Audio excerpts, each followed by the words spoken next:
Hello friends, ಮತ್ತೊಮ್ಮೆ ತಮಗೆಲ್ಲರಿಗೂ ನನ್ನ ಚಾನಲ್ಗೆ ಸುಸ್ವಾಗತ. ಈ ದಿನ ನಾವು 8ನೇ ತರಗತಿಯ ಗಣಿತ ಪ್ರಕಾಶ, ಇದು ಹೊಸದಾಗಿ NCERTಯಿಂದ ಬಂದಿರುವಂತಹ ಹೊಸ ಪಠ್ಯಪುಸ್ತಕವಾಗಿದೆ. ಹಾಗಾಗಿಬಿಟ್ಟು ಇದರೊಳಗಡೆ ಮೊದಲನೇ ಚಾಪ್ಟರ್ ವರ್ಗ ಮತ್ತು ಘನ, ಈ ಒಂದು ಪಾಠಕ್ಕೆ ಸಂಬಂಧಿಸಿದ ಪ್ರಶ್ನೋತ್ತರಗಳನ್ನು ನೋಡೋಣ. ಬನ್ನಿ, ಇದರೊಳಗಡೆ ನಾವು ಡೈರೆಕ್ಟಾಗಿ ನೋಡಿದ್ರೆ ಪೇಜ್ ನಂಬರ್ 11ರಲ್ಲಿ ಫಸ್ಟ್ ಕಂಡು ಹಿಡೀರಿ ಅಂತ ಕೊಟ್ಟಿದ್ದಾರೆ. ಇಂಗ್ಲೀಷಲ್ಲಿ ಫೈಂಡ್ ಇಟ್ ಔಟ್ ಅಂತ ಹೇಳಿಬಿಟ್ಟೆಲ್ಲ ಕೊಟ್ಟಿರ್ತಾರೆ. ಸೊ ಕಂಡು ಹಿಡೀರಿ ಅಂತ ಇದೆಯಲ್ಲ, ಸೊ ಅದನ್ನು ನಾವು ಮಾಡೋಣ. Page number 11ನಲ್ಲಿರುವುದು.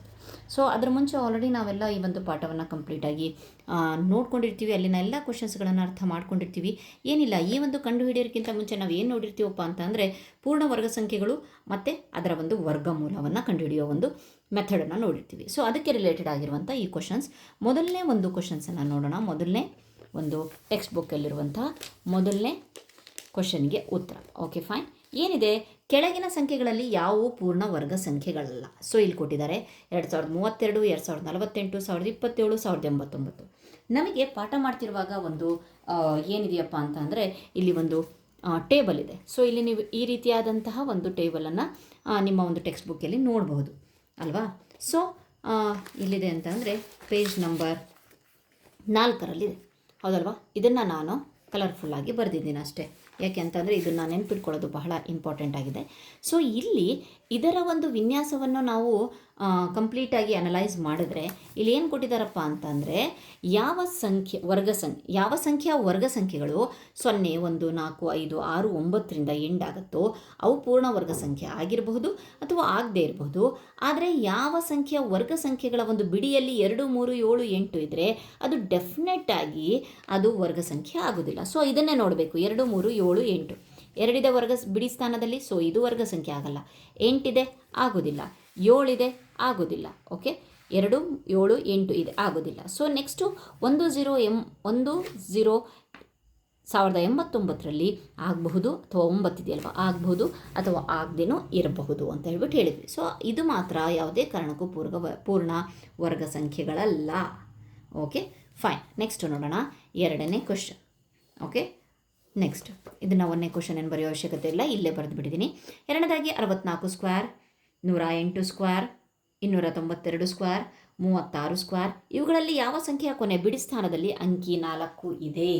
ಸೊ ಬನ್ನಿ ನೋಡೋಣ. ಮತ್ತೆ ಇದೇ ಒಂದು ಚಾರ್ಟು ನಮಗೆ ಅಪ್ಲೈ ಆಗುತ್ತೆ. ಸೊ 4 ಬಿಡಿ ಸ್ಥಾನದಲ್ಲಿ 4 ಇರಬೇಕು ಅಂತ ಅಂದರೆ ಸೊ ನಮಗೆ ಒಂದು ಕಂಡೀಷನ್ ಅಪ್ಲೈ ಆಗುತ್ತೆ. ಏನು, ಇಲ್ಲಿ ನೋಡಿ, ಬಿಡಿ ಸ್ಥಾನದಲ್ಲಿ 4 ನೋಡಿದ್ರ, ಇಲ್ಲೂ ಬಿಡಿ ಸ್ಥಾನದಲ್ಲಿ 4 ಇದೆ. ಸೊ 2 ಒಂದು ಸ್ಕ್ವೇರ್ ನೋಡಿದಾಗಲೂ ಅಷ್ಟೇ 4 ಕಂಡೀಷನ್ ಏನಪ್ಪ ಅಂತಂದರೆ 2 ಮತ್ತು 8ರಿಂದ ಕೊನೆಗೊಳ್ಳುತ್ತಲ್ವ, ಅದರ ಒಂದು ವರ್ಗ ಸಂಖ್ಯೆಯ ಬಿಡಿ ಸ್ಥಾನದಲ್ಲಿ 4 ಇರುತ್ತೆ. 2 ಅಥವಾ 8ರಿಂದ ಕೊನೆಗೊಳ್ಳಬೇಕು. ಸೊ ಬನ್ನಿ ನೋಡೋಣ. 64 4 ಇದೆ. 108 ಹೌದು, 108ರಲ್ಲಿ ಇದೆ. ಸೊ 2ನೇ ಲೆಕ್ಕದಲ್ಲಿ 108 ಸ್ಕ್ವೇರ್ ಮಾಡಿದಾಗ ನಮಗೆ ಬಿಡಿ ಸ್ಥಾನದಲ್ಲಿ 4 ಸಿಗತ್ತೆ. ಓಕೆ, ನೆಕ್ಸ್ಟು 292 ಹೌದು, 292ರಲ್ಲಿ ಸಹ 2 ಇದೆ. 2 ಮತ್ತು 8 ಇರಬೇಕು ಅಲ್ವಾ ಬಿಡಿ ಸ್ಥಾನದಲ್ಲಿ. ಆವಾಗ ಅದು ಏನಾಗುತ್ತಪ್ಪ ಅಂತಂದರೆ 4ರಿಂದ ಕೊನೆಗೊಳ್ಳುತ್ತೆ, ಬಿಡಿ ಸ್ಥಾನದಲ್ಲಿ 4 ಇರುತ್ತೆ. Okay, fine. ನೆಕ್ಸ್ಟ್ 36ರಲ್ಲಿ 6 ಇದೆ, ಸೊ ಆಗೋದಿಲ್ಲ. Okay, fine. ನೆಕ್ಸ್ಟು ಇವೆರಡರ ಒಂದು ವರ್ಗದಲ್ಲಿ ನಮಗೆ ಬಿಡಿ ಸ್ಥಾನದಲ್ಲಿ 4 ಸಿಗುತ್ತೆ. Okay, fine. ಫೈಂಡ್ ಔಟ್ ಮಾಡಬೇಕು. 108 ಇಂಟು 108 ಅಂತ ಹಾಕ್ಕೊಂಡು ಆವಾಗ ನಮಗೆ ಸಿಗುತ್ತೆ. Okay, next question. 125 ಸ್ಕ್ವೇರ್ ಮಾಡಿದಾಗ ಇಷ್ಟು ಬಂತು. ಕೊಟ್ಟಾಗ 126 ಸ್ಕ್ವೇರ್ರ ಬೆಲೆ ಎಷ್ಟು?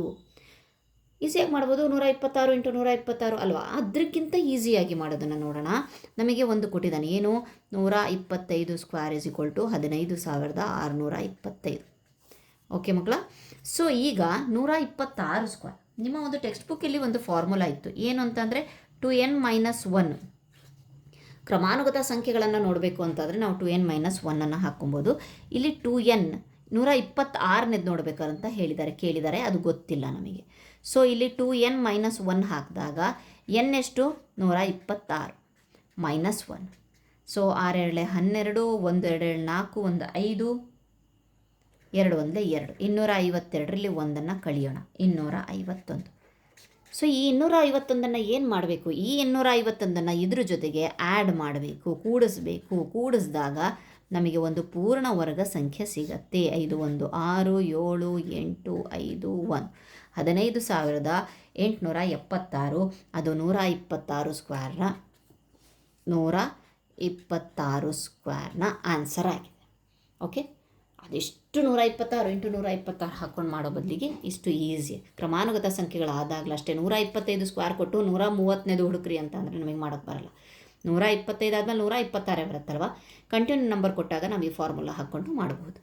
ಸೊ ನೆಕ್ಸ್ಟು ನೋಡೋಣ 4ನೇ ಕ್ವಶನ್. ಚೌಕದ ವಿಸ್ತೀರ್ಣ 441 ಮೀಟರ್ ಸ್ಕ್ವೇರ್ ಇದೆ. ಅದರ ಬಾಹುವಿನ ಉದ್ದವನ್ನು ಕಂಡುಹಿಡಿಯಿರಿ. Very easy. ಏನಪ್ಪ ಅಂತಂದರೆ ಚೌಕದ ವಿಸ್ತೀರ್ಣವನ್ನು ಕೊಟ್ಟಿದ್ದಾರೆ. ಎಷ್ಟು? 441 ಮೀಟರ್ ಸ್ಕ್ವೇರ್. ಸೊ ನಮಗೆ ಚೌಕದ ವಿಸ್ತೀರ್ಣ ಕಂಡುಹಿಡಿಯುವ ಸೂತ್ರ ಗೊತ್ತುಂಟು. ಏನು? ಬಾಹು ಇಂಟು ಬಾಹು ಅಂದರೆ ಬಾಹು ಸ್ಕ್ವೇರ್. ಈಗ ನಾವು ಸ್ಕ್ವೇರು ವರ್ಗದ ಬಗ್ಗೆ ಮಾತಾಡ್ತಾ ಇದ್ದೀವಲ್ವ, ಇದೆಷ್ಟು? 441. ಓಕೆ, ಸೊ ಈಗ ನಮಗೆ ಗೊತ್ತುಂಟು 441 ಯಾವುದ್ರ ಸ್ಕ್ವೇರ್ ಅಂತ ಹೇಳಿಬಿಟ್ಟು. ಎಷ್ಟು? ಯಾವುದ್ರದ್ದು? 21ರ ಸ್ಕ್ವೇರ್ ಅಲ್ವಾ. ಸೊ 441 ಯಾವುದರ ಒಂದು ವರ್ಗಮೂಲ, ಯಾವುದರ ಒಂದು ವರ್ಗ ಅಂತಂದರೆ ಅದು 21ರ ವರ್ಗ. ಫೈನ್, ಇಲ್ಲಿ ನಾವು ವರ್ಗಮೂಲವನ್ನು ಕಂಡುಹಿಡಿದು ಬರಿಬಹುದು. ಸೊ ಹಾಗಾದರೆ ಬಾಹುವಿನ ಉದ್ದ ಎಷ್ಟು? Is equal to 21 meter. So meter ಸ್ಕ್ವೇರಲ್ಲಿದೆ, ಹಾಗಾಗಿಬಿಟ್ಟು ನಾವು ಮೀಟರಲ್ಲೇ ಮೆನ್ಷನ್ ಮಾಡ್ತೀವಿ. ಫೈನ್, ನೆಕ್ಸ್ಟ್ ನೋಡೋಣ. ನೆಕ್ಸ್ಟ್ ಕ್ವಶನ್, 5ನೇ ಕ್ವಶನ್. ಈ ಕೆಳಗಿನ ಪ್ರತಿಯೊಂದು ಸಂಖ್ಯೆಗಳಿಂದ ಭಾಗಿಸಬಹುದಾದ ಚಿಕ್ಕ ವರ್ಗ ಸಂಖ್ಯೆಯನ್ನು ಕಂಡುಹಿಡಿಯಿರಿ. 4 9 10. 4 9 10ರಿಂದ 3ರಿಂದನೂ ಭಾಗ ಆಗಬೇಕಂತ ಎಲ್ಲದನ್ನು ಹುಡ್ಕೊಂಡು ಕೂತ್ಕೊಂಡ್ರೆ ಸಂಜೆ ಆಗುತ್ತೆ ನಾವು. ಸೊ ಅದಕ್ಕೋಸ್ಕರ ನಾವೇನು ಮಾಡ್ತೀವಿ? 4 9 10 ಇದರ ಒಂದು ಲಾಸವನ್ನು ಕಂಡುಹಿಡಿತೀವಿ. 2ನೇ ಮಗ್ಗಿಯಲ್ಲಿ 2 2 4 9 2 5 10 ಲಾಸ ಕಂಡುಹಿಡಿಯೋದು ಗೊತ್ತು ನಮಗೆ. 2 1 9 ಹಾಗೆ ಬರಿತೀವಿ 5. ನೆಕ್ಸ್ಟ್ 3 1 3 3 9 5. ಓಕೆ, ನೆಕ್ಸ್ಟ್ ಮತ್ತೆ 3 1 3 ಮಾಡ್ತೀವಿ, 5 ಹಾಗೆ ಉಳಿತು. ಈಗ ತೆಗಿತೀವಿ. ಸೊ ಈಗ ನೋಡೋಣ ಲಾಸ ಎಷ್ಟು ಬಂತು ಅಂತ ಹೇಳಿ. ಲಾಸ ತೆಗೆದಿರೋದು ನಾವು 2 into 2 into 3 into 3 into 5. Okay fine. ಎಷ್ಟು ಬಂತು?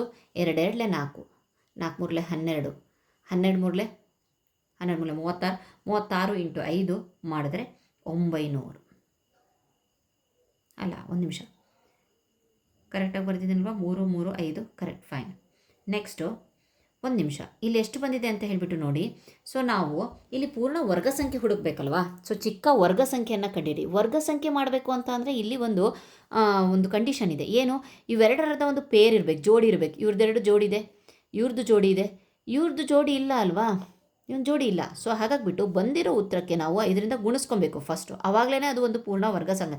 ಇದರ ಒಂದು ಜೋಡಿ ಅಂತಂದರೆ ಇನ್ನೊಂದು 5 ಇರಬೇಕಲ್ವಾ. ಸೊ ನೋಡಿ ಇದೆಷ್ಟಾಗುತ್ತೆ ಅಂತ ಹೇಳಿ.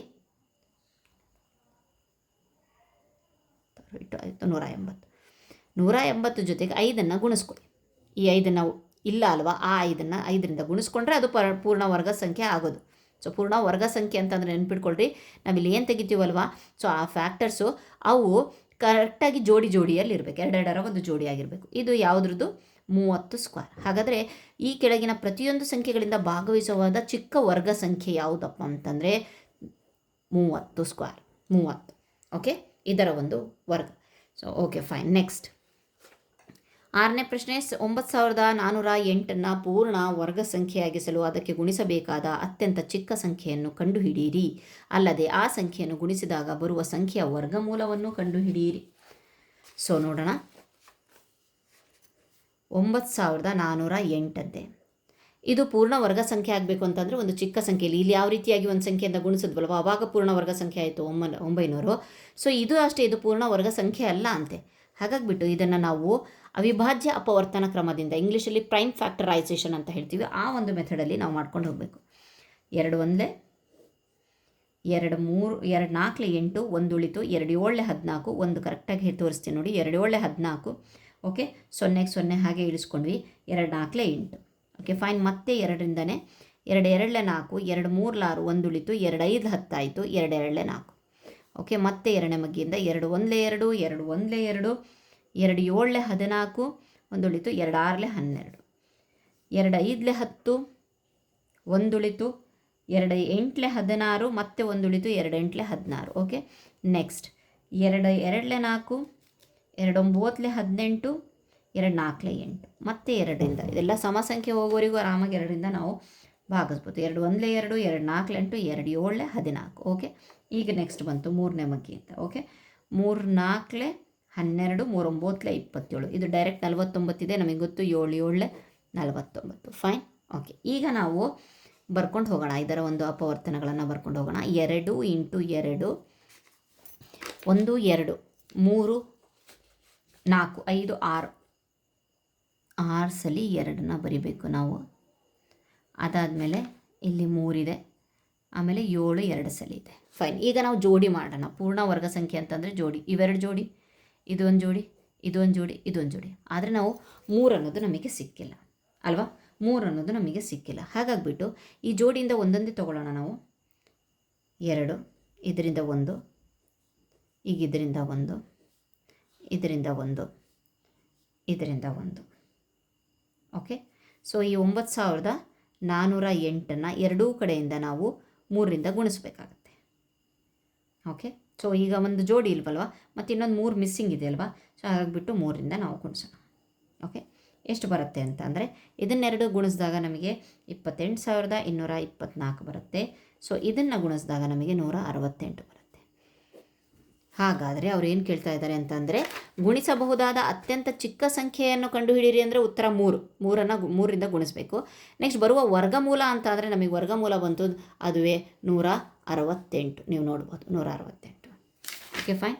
6ನೇ ಕ್ವಶನ್ ಆಯಿತು. 7ನೇ ಕ್ವಶನ್ ನೋಡೋಣ. ಈ ಕೆಳಗಿನ ವರ್ಗಗಳ ನಡುವೆ ಎಷ್ಟು ಸಂಖ್ಯೆಗಳಿರುತ್ತೆ? ಸೊ ಇದು ನಿಮ್ಮ ಒಂದು ಟೆಕ್ಸ್ಟ್ ಬುಕ್ಕಲ್ಲಿ ಮಧ್ಯಕ್ಕೂ ಇದೆ, ಸೊ ಆದರೂ ಒಂದು ಸಲ ಹೇಳಿಬಿಡ್ತೀನಿ. ಸೊ ಮೊದಲನೇದು 16 ಮತ್ತು 17 ಇದೆ. ಓಕೆ, ಇವ್ರು ಹೇಳ್ತಿರೋದು ಇದ್ರ ಎರಡರ ಮಧ್ಯೆ ಎಷ್ಟು ನಂಬರ್ಸ್ ಇದ್ದಾವೆ ಅಂತ ಹೇಳ್ತಿಲ್ಲ, ಇವುಗಳ ವರ್ಗಗಳ ಮಧ್ಯೆ ಅಂತಂದರೆ 16 ಸ್ಕ್ವೇರ್ ಮತ್ತು 17 ಸ್ಕ್ವೇರ್ ಮಧ್ಯೆ ಎಷ್ಟು ನಂಬರ್ ಬರುತ್ತೆ. ಹಾಗಾದ್ರೆ 16 ಸ್ಕ್ವೇರ್ ಅಂತ ಅಂದರೆ ಎಷ್ಟು? 256. 16 ಸ್ಕ್ವೇರ್ ಅಂದರೆ 256. 17 ಸ್ಕ್ವೇರ್ ಅಂತ ಅಂದರೆ 289. ಇವೆರಡರ ಮಧ್ಯೆ ಎಷ್ಟಿದೆ ಅಂತ ಕೇಳ್ತಾ ಇರೋದು. ಫಾರ್ ಎಕ್ಸಾಂಪಲ್ ಈಸಿಯಾಗಿ ಹೇಳಬೇಕು ಅಂತಂದರೆ ಒಂದು ವರ್ಗ ಸಂಖ್ಯೆ 4 ಅಂತ ತೊಗೊಂಡೆ. ಓಕೆ, ಅದು 2ರ ಸ್ಕ್ವೇರ್ ಅಲ್ವಾ, 4. 3ರ ಸ್ಕ್ವೇರ್ ಎಷ್ಟು? 9. ಇವೆರಡರ ಮಧ್ಯೆ ಎಷ್ಟು ನಂಬರ್ ಇದ್ದಾವೆ? 4 ಆದಮೇಲೆ 5 ಇದೆ, 6 ಇದೆ, 7 ಇದೆ, 8 ಇದೆ. 5 6 7 8 ಟೋಟಲ್ ಎಷ್ಟು ನಂಬರ್ ಇದ್ದಾವೆ? 4 ನಂಬರ್ಸ್ ಇದ್ದಾವೆ. ಸೊ ಈ 4 ಅಂತ ನಾವು ಈಸಿ ಇತ್ತು, ಚಿಕ್ಕ ನಂಬರ್ ಇತ್ತು, ಹಾಗಾಗ್ಬಿಟ್ಟು ಹೇಳಿದ್ವಿ. ಈಗ ಇವೆರಡರ ಮಧ್ಯೆ ಎಷ್ಟು ನಂಬರ್ ಇದೆ ಅನ್ನೋದಕ್ಕೆ ಒಂದು ಸೂತ್ರ ಇದೆ. ಅದೇನಪ್ಪ ಅಂತಂದರೆ 2n. ನೆನ್ಪಿಟ್ಕೊಳ್ಳಿ. 2 n ಅಂತಂದರೆ ಇವೆರಡರಲ್ಲಿ ಯಾವ್ದು ಚಿಕ್ಕದು? 16. ಎಷ್ಟಾಯಿತು? 16 32. ನೀವು ಎಣಿಸ್ಕೊಂಡು ನೋಡಬಹುದು, ಇವೆರಡರ ಮಧ್ಯೆ 32 ಸಂಖ್ಯೆಗಳಿವೆ. ಫೈನ್. ನೆಕ್ಸ್ಟ್ ಇನ್ನೊಂದು ನಂಬರ್ ಇದೆ ಅದರೊಳಗಡೆ, 99 ಮತ್ತು 100 ಅಂತ ಕೊಟ್ಟಿದ್ದಾರೆ.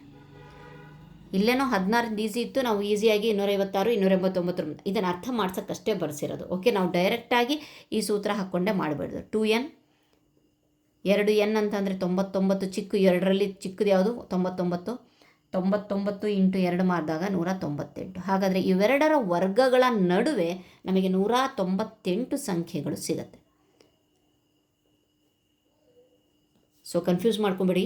99 ಮತ್ತು 100ರ ಮಧ್ಯೆ ಅಲ್ವಾ, 99 ಮತ್ತು 100ರ ವರ್ಗಗಳ ನಡುವೆ ಇಷ್ಟು ಸಂಖ್ಯೆಗಳಿದೆ. Okay, fine. ನೆಕ್ಸ್ಟ್ ವಿನ್ಯಾಸವನ್ನು ನೋಡೋಣ. ಬಹಳ ಚೆನ್ನಾಗಿದೆ 8ನೇ ವಿನ್ಯಾಸ. ಇದನ್ನು ಕಂಟಿನ್ಯೂ ಮಾಡಿ ಅಂತ ಕೊಟ್ಟಿದ್ದಾರೆ. ಇದಕ್ಕೊಂದು ರಿಲೇಷನ್ ಹೇಳ್ತೀನಿ ಹೇಗೆ ಅಂತ ಅಂದರೆ 1 × 2 1ನ್ನು 2 ಜೊತೆಗೆ ಗುಣಿಸಿ ಉತ್ತರ 2 ಬರುತ್ತೆ ಅಲ್ವಾ. ಅದರ ಮುಂದಿನ ನಂಬರ್ 3 ಬರುತ್ತೆ. Okay, fine. ಇಲ್ಲಿ ನೋಡಿ, 2ನ್ನು 3ನ್ನು ಗುಣಿಸ್ರಿ, 2 3 6 ಬಂದಿದೆ. ಅದರ ನೆಕ್ಸ್ಟ್ ನಂಬರ್ ನೋಡಿ 7 ಬಂದಿದೆ. ಅದೇ ರೀತಿ 3 4 12 ಗುಣಿಸ್ರಿ, 12 ಇದೆ. ಅದರ ನೆಕ್ಸ್ಟ್ ನಂಬರ್ 13. ಅದೇ ರೀತಿ 4 5 20 ಇದೆ. ಅದರ ನೆಕ್ಸ್ಟ್ ನಂಬರ್ 21.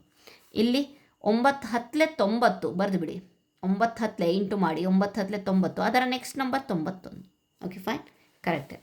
ನೆಕ್ಸ್ಟ್ ಈ ಕೆಳಗಿನ ಚಿತ್ರದಲ್ಲಿ ಎಷ್ಟು ಚಿಕ್ಕ ಚೌಕಗಳಿದೆ? ಆ ಚಿಕ್ಕ ಚೌಕಗಳ ಸಂಖ್ಯೆ ಅವಿಭಾಜ್ಯ ಅಪವರ್ತನವನ್ನು ಬರೆಯಿರಿ ಅಂತ ಹೇಳಿಬಿಟ್ಟು ಕೊಟ್ಟಿದ್ದಾರೆ. ಇಲ್ಲಿ ಎಷ್ಟು ಚಿಕ್ಕ ಚೌಕಗಳನ್ನು ಕೇಳ್ತಾ ಇದ್ದಾರೆ, ದೊಡ್ಡ ಚೌಕಗಳ. ಹಾಗಾದರೆ ಚಿಕ್ಕದು ಹೋಗೋಕ್ಕಿಂತ ಮುಂಚೆ ನಾವು ದೊಡ್ಡದು ಎಷ್ಟಿದ್ದಾವೆ ಅಂತ ಹೇಳಿಬಿಟ್ಟು ನೋಡೋಣ. ಸೊ ಬನ್ನಿ, 9ನೇ ಲೆಕ್ಕ. ದೊಡ್ಡ ಚೌಕಗಳು ಎಷ್ಟಿದ್ದಾವೆ ಅಂತಂದರೆ 1 2 3 4 5 6 7 8 9 ಈ ರೀತಿಯಾದಂಥ 9 ಲೈನ್ಸ್ ಇದ್ದಾವೆ. 9 ಚೌಕಗಳು, 9 ಲೈನ್ಸಲ್ಲಿ 9 ಚೌಕಗಳಿದ್ದಾವೆ ಅಂತಂದರೆ 81 ದೊಡ್ಡ ಚೌಕಗಳಿವೆ. ಓಕೆ, ಎಣಿಸ್ಕೊಬೋದು, ಟೈಮ್ ಇದ್ದರೆ ಆರಾಮಾಗಿ ಎಣಿಸ್ಕೊಂಡು ಕೂರಿ. ಓಕೆ ಫೈನ್, ಡೈರೆಕ್ಟಾಗಿ ಮಾಡ್ಬೋದು 9 × 9. ಹಾಗಾದರೆ ಒಂದು ದೊಡ್ಡ ಚೌಕದಲ್ಲಿ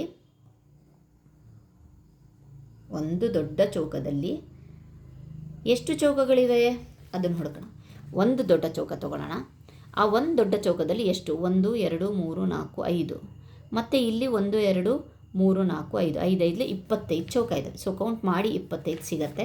ಸೊ ಒಂದು ದೊಡ್ಡ ಚೌಕದಲ್ಲಿ 25 ಸಣ್ಣ ಚೌಕಗಳಿವೆ ಅಥವಾ ಚಿಕ್ಕ ಚೌಕಗಳಿವೆ.